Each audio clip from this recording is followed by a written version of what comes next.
అనంతపూర్కి ఈరోజు మీ ముందుకు రావడానికి కారణాలు 3. మొదటిది రాయలసీమలో ఉన్నటువంటి నిరుద్యోగం, మైక్రోసాఫ్ట్.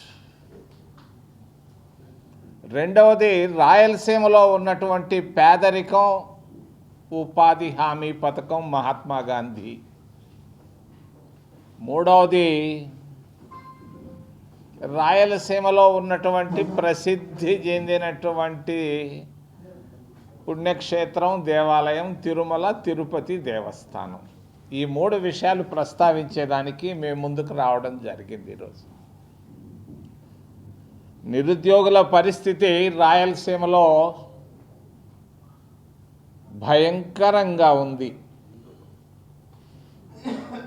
కన్నీళ్ళు, ఆవేదన, కడుపు మంట, చాలా వింటే చాలా బాధాకరంగా ఉంది. బిడ్డలు ఎంటెక్లు చదివారు, కంప్యూటర్లు చదివారు, బిఏలు ఎంఏలు చదివి ఇళ్లల్లో ఖాళీగా ఉన్నారు. కూలికి పోలేరు, తల్లిదండ్రులు పెట్టే అంత ముద్ద తింటూ సంవత్సరాలు గడుపుతూ ఉన్నారు. మన దేశానికి స్వతంత్రం వచ్చి 75 సంవత్సరాలు దాటింది. ఆంధ్రప్రదేశ్ రాష్ట్రం ఏర్పాటై కూడా 75 సంవత్సరాలు దాదాపుగా దాటేసింది. మరి ఈ పరిస్థితుల్లో రాయలసీమ జిల్లాల నుంచి 7 ముఖ్యమంత్రులు వచ్చారు. దాదాపు 40 సంవత్సరాలు పరిపాలించారు. పొద్దున్నే నేను బయలుదేరాను 6 గంటలకి తిరుపతిలో. దాదాపు 5 గంటల ప్రయాణంలో ఆ వైపు ఈ వైపు చూస్తూ వచ్చాను. రాయలసీమ మొత్తం నాకేమీ కనపడలేదు. మంచి రాళ్ళు కనపడ్డాయి, అక్కడక్కడ చింత చెట్లు కనపడ్డాయి, చింతపండు చెట్లు తప్పించి నాకేమీ కనపడలేదు. నేమ్ బోర్డులు కనపడ్డాయి, లేదనంటే మేము వేయించిన ఒక రోడ్డు ఒకటి కనపడ్డది తిరుపతి నుంచి అనంతపూర్ దాకా. ఏమి మరి అనంతపూర్ జిల్లా నుంచి 6 సంవత్సరాలు దాదాపుగా ముఖ్యమంత్రిగా ఉన్నాడు. నాకు ఆయన అంటే చాలా గౌరవం. నీలం సంజీవ్ రెడ్డి గారు ఏం చేశాడు అనంతపూర్కి 6 సంవత్సరాల్లోనంటే నాకైతే ఏం కనపడలేదు, కంటికి కనపడలేదు. మరి పక్క జిల్లా చిత్తూరు జిల్లాలో ముఖ్యమంత్రిగా ఉన్నాడు దాదాపు 15 సంవత్సరాలు. మా మిత్రుడు చంద్రబాబు నాయుడు గారు రాయలసీమకు ఏమి చేశాడు అని అంటే నాకైతే ఏమి కనపడటం లేదు. మాటలు తప్పించి బనకచెర్లు అంటాడు, పోలవరం అంటాడు, వింటాడు, అంతే. ఏమి జరిగింది? 15 సంవత్సరాల ముఖ్యమంత్రిగా రాయలసీమ జిల్లాలకు చంద్రబాబు నాయుడు గారు చేసింది ఏమిటి? 0. చెప్పక తప్పదు. మరి పక్కనే కిరణ్ కుమార్ రెడ్డి మా జిల్లా నుంచే వచ్చాడు. 3 సంవత్సరాలు మాటలతోనే గడిపేశాడు. ఆర్థికంగా బాగా ఎదిగారు రాయలసీమ జిల్లాల్లో ఈ 2 కుటుంబాలు. చంద్రబాబు నాయుడు కుటుంబం, రెండోది వైఎస్ రాజశేఖర్ రెడ్డి కుటుంబం. ఈ 2 కుటుంబాలు ఆర్థికంగా బాగా ఎదిగాయి, అనుమానం లేదు. నాకేం బాధ లేదు, సంతోషం. పాని ఏమైతే అయింది. మరి పక్కనే కర్నూలు జిల్లా నుంచి విజయభాస్కర్ రెడ్డి గారు దాదాపు 2 సంవత్సరాలు, సంజీవ్ రెడ్డి సంవత్సరాలు అయిపోయింది. మరి 40 సంవత్సరాల్లో 7 ముఖ్యమంత్రులు రాయలసీమకి ఏం చేశారు అని అంటే చెప్పుకునే దానికి ఏమీ కనపడటం లేదు. హైదరాబాద్లో చేశామంటారు, అక్కడ చేశాం, ఇక్కడ చేశాం. మరి నిరుద్యోగుల పరిస్థితి చాలా బాధాకరంగా ఉంది, చెప్పుకోలేకపోతున్నారు. మరి ఈ మధ్య గంజాయి అని, అదని, ఇదని వీటికి అలవాట్లు అయిపోతున్నారు. కారణం వాళ్ళల్లో ఉన్న ఫ్రస్ట్రేషన్ వల్ల ఈ వ్యాపకాల్లోకి వెళ్తూ ఉన్నారు.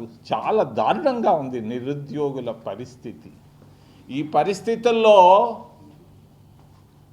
నేను అనంతపూర్ రావడానికి ముఖ్యమైన కారణం, అనంతపూర్ జిల్లాలో పుట్టినటువంటి ఒక మహానుభావుడు, నాకు మంచి స్నేహితుడు,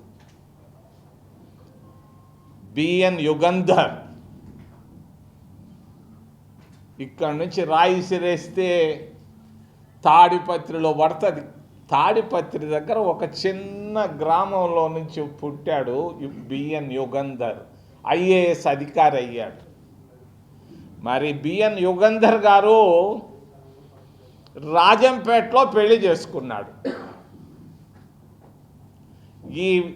ఈ కుటుంబంలో ఈ భార్య భర్తలకు పుట్టినటువంటి బిడ్డే సత్యనాదెళ్ళ, రాయలసీమ ముద్దు బిడ్డ. 7 ముఖ్యమంత్రులు చేయలేంది చేయగలిగినటువంటి బిడ్డ రాయలసీమలో పుట్టాడు. తాడిపత్రి పక్కన ఒక తండ్రి, పక్కనే అక్కడ రాజంపేటలో తల్లి. వీళ్ళకు పుట్టినటువంటి బిడ్డ మొన్న ఢిల్లీకి వచ్చాడు. ఎందుకు వచ్చాడు? అయ్యా, నేను పెట్టుబడులు పెట్టేదానికి వస్తున్నాను, ట్రంప్ ట్యాక్స్లు ఎక్కువ వేస్తున్నాడు, ఒక దాదాపు కొన్ని లక్షల కోట్ల రూపాయలు పెట్టుబడులు పెట్టాలనుకుంటున్నాను అని చెప్పాడు. ఎవరికి చెప్పాడు? ఢిల్లీలో ఉన్నటువంటి పెద్ద ఆయనకు. ఢిల్లీలో ఉన్న పెద్ద ఆయన చెప్పగానే ఢిల్లీలో పెద్ద ఆయనకు మనసు పడ్డది, వరే రే రే రే రే రే రే, దీన్ని మనం గుజరాత్కి ఎత్తుకొని పోవాలా అని మనసులో పడ్డది. మార్గాలు ఎత్తుకుతున్నాడు, అన్ని రకాలుగా ప్రిపరేషన్స్లో ఉన్నాడు ఢిల్లీలో పెద్ద ఆయన. మనం జాగ్రత్త పడాల్సిన అవసరం ఉంది. రాయలసీమలో ఉన్న ప్రతి ఒక్కరూ, ప్రతి నాయకుడే కాదు, ప్రతి నిరుద్యోగే కాదు, ప్రతి ఒక్కరూ ఆలోచించాల్సిన సమయం వచ్చింది. మన ప్రాంతం రాయలసీమ అంటే మరి రాళ్లసీమ అంటారు. రాళ్లసీమను రతనాల సీమ చేసుకునేదానికి ఇది ఒక్కటే మార్గం. ఈ 70 సంవత్సరాల్లో ఇంత తప్ప ఏది లేదు. నేను ఈరోజు అనంతపూర్ నుంచి చంద్రబాబు నాయుడు రాయలసీమ బిడ్డకు నేను తెలియజేస్తున్నాను. ఎక్కడున్నావో నాకు తెలీదు. నేను చంద్రబాబు నాయుడు తప్పనిసరిగా మైక్రోసాఫ్ట్ పెట్టుబడులు తప్పనిసరిగా రాయలసీమలోనే పెట్టించాలి, తప్పదు అన్నట్టు కనపడతా ఉంది. 3 పూటల్లో కనీసం ఒక పూట తింటే ఎక్కువ, రెండో పూట ఎక్కువ. చాలా భయంకరంగా ఉంది రాయలసీమలో పేదరికం. ఏం చేసేదానికి ఏం పని లేదు, ఏం చేయాలా? అందుకొరకే ఆలోచించి మరి నేను చెప్పక తప్పదు. చాలామంది ఏదేదో చెప్తుంటారు. ఒక కమ్యూనిస్టు కామ్రేడ్ హరికిషన్ సింగ్ సుర్జీత్ నాకు చాలా దగ్గర సన్నిహితుడు. ఆయన మనసులో పడ్డది పేదవాళ్ళకి ఏమైనా చెయ్యాలి, చేసి తీరాలని. మరి 3 మూర్తి లేన్లో ఉండేవాడు ఆయన. ప్రకాష్ కరాత్కి, సీతారాం యేచూర్లకి గురువు గారు. ఆయన మనసులో పడ్డది. జవహర్లాల్ నెహ్రూ యూనివర్సిటీలో ఒక ప్రొఫెసర్ ఇచ్చినటువంటి సలహా ఉపాధి హామీ పథకం. నేను ఆ సమయంలో నాకున్న సాన్నిహిత్యంతో నేను చెప్పాను, ఈ ఉపాధి హామీ వద్దు, తలా 2 బరిగుడ్లు పట్టిస్తే మరి milk revolution, white revolution, green revolution లాగా వైట్ రెవల్యూషన్ వస్తుంది అని నేను చెప్తే పక్కన పెట్టాడు ప్రకాష్ కరాత్ గారు. ఆ జాబ్ ఇంకా ప్రధానమంత్రి గారి ఆఫీసులో నేను రాసిన జాబ్ ఉంది. ప్రతి ఇంటికి 2 పశువులు సంవత్సరానికి పట్టిద్దామని అంటే ఒప్పుకోలేదు. ఉపాధి హామీయే పెట్టాలి అన్నారు. మరి ఉపాధి హామీ వల్ల పేదవాళ్లలో కొంత మార్పు వచ్చింది, ఆర్థికంగా కొంత మార్పు వచ్చింది. మరి సంవత్సరంలో 100 రోజులు 150 రోజులు కూలీ చేసుకున్నారు. కూలీ రేట్లు కూడా గ్రామాల్లో పెరిగాయి. అంతకుముందు 100 రూపాయలు ఉన్నది, ఈరోజు కూలీ రేట్లు పెరిగాయి. గ్రామీణ ఆర్థిక వ్యవస్థ కూడా మార్పు వచ్చింది. దాని పేరు మీద మహాత్మా గాంధీ గారి పేరు మీద ఫాదర్ ఆఫ్ ది నేషన్ పైన ఉపాధి హామీ పథకాన్ని పెట్టడం జరిగింది. దాన్ని మొన్న చంద్రబాబు నాయుడు సపోర్ట్ చేసేటువంటి భారతీయ జనతా పార్టీ దీన్ని మహాత్మా గాంధీ గొంతు కోసేశారు. తప్పది, పాపం, దేశ ద్రోహం అంటాను దాన్ని. ఉపాధి హామీ పథకాన్ని ఆపడం తప్పు. అంతేకాదు, అంతకుముందు 100% కేంద్రం నుంచి డబ్బు వచ్చేది ఉపాధి హామీకి. 60% ఇస్తూ 40% రాష్ట్ర ప్రభుత్వాలను పెట్టమని చెప్పడం దుర్మార్గం, ద్రోహం, పేదలకు చేసే ద్రోహం. దీన్ని నేను ఖండిస్తున్నా. వెంటనే కేంద్ర ప్రభుత్వ వైఖరి మారాలి. ఉపాధి హామీ పథకానికి మహాత్మా గాంధీ గారి పేరే పెట్టాలి. యూపీఏ ప్రభుత్వం డాక్టర్ మన్మోహన్ సింగ్ ప్రధానమంత్రిగా సోనియా గాంధీలు తీసుకొచ్చిన పథకాన్ని యాజ్ ఇట్ ఈజ్గా ఇంప్లిమెంట్ చేయాలని నేను డిమాండ్ చేస్తూ, మూడో విషయం, తిరుపతి పెద్ద పుణ్యక్షేత్రం. నేను తిరుపతిలో నిన్నున్న వేల మంది వస్తున్నారు, పోతున్నారు, చూస్తున్నాం. మరి తిరుమల తిరుపతి పుణ్యక్షేత్రం ప్రపంచంలోనే ప్రసిద్ధిగాంచింది. ఏమి ఈ వెంకటేశ్వర స్వామి తిరుపతికే ఎందుకు వచ్చాడు, రాయలసీమకే ఎందుకు వచ్చాడు? ఏమి హరిద్వార్లో ఉండొచ్చు, లేకపోతే బెనారస్లో ఉండొచ్చు. ఆయన అనుకుంటే ఎక్కడైనా ఎందుకు రాయలసీమకే వచ్చాడనంటే, ఇది పేదవాళ్ళకు సంబంధించినటువంటి ప్రాంతం. ఈ ప్రాంతం అభివృద్ధి చెందాలన్న ఉద్దేశంతోనే ఆయనకు వచ్చాడు అక్కడికి. మరి ఈరోజు తిరుమల తిరుపతి దేవస్థానం బాగా ప్రసిద్ధి చెందింది, బాగా పైకి వచ్చింది.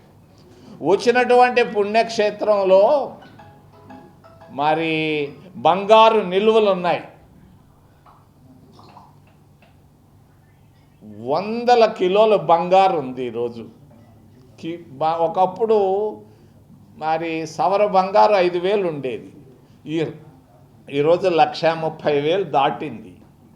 ఎంత బంగారు ఉందని నేను 7 రోజుల నాడు అడిగాను. బయట లెక్కలు చెప్పాలి, చెప్పి తీరాలని. ఇది దాదాపుగా 7వ రోజు, రేపో ఎల్లుండో రాబోతుంది. నేను ఇక్కడి నుంచి అనంతపూర్ నుంచి తిరుమల తిరుపతి దేవస్థానం కార్యనిర్వహణ అధికారి అనిల్ సింఘాల్కి చెప్తున్నారు, వెంటనే ఎంత బంగారు నిలువలు ఉన్నాయి, ఎక్కడ పెట్టారు, ఏ పద్ధతిలో ఉందని తెలియజేయాలని నేను డిమాండ్ చేస్తూ, మరి అక్కడ ఉన్నటువంటి భూములు, మరి తిరుమలలో ఉన్నటువంటి భూములు మరి కార్పొరేట్లకే ఇస్తున్నారు, పర్యావరణాన్ని నాశనం చేస్తున్నారు. ఆ ప్రాంతం పచ్చగా ఉన్నటువంటి ప్రాంతం. ఇందిరాగాంధీ తీసుకొచ్చినటువంటి ఫారెస్ట్ యాక్ట్ వల్ల మరి రాళ్లల్లో ఉన్నా కూడా బాగా పచ్చగా ఉంది. దాన్ని కార్పొరేట్లకు ల్యాండ్లు ఇస్తున్నారు. మొన్నే ఒబెరాయ్ అనే వాళ్ళకు కూడా చాలా భూములు ఇచ్చారు, విలువైన భూములు. భూములు ఇవ్వడాన్ని నేను ఖండిస్తూ, రాయలసీమ బిడ్డలకే అక్కడ ఉద్యోగాలు కూడా ఇవ్వాలని, దాదాపు 5,000 ఉద్యోగాలు ఉన్నాయి తిరుమల తిరుపతి దేవస్థానంలో. ఈ ప్రాంతంలో ఉన్న బిడ్డలకే అక్కడ ఉద్యోగాలు ఇవ్వాలని డిమాండ్ చేస్తూ, ఏదైనా ప్రశ్నలు ఉంటే మిమ్మల్ని అడగదని చేతులెత్తి ప్రార్థిస్తున్నా.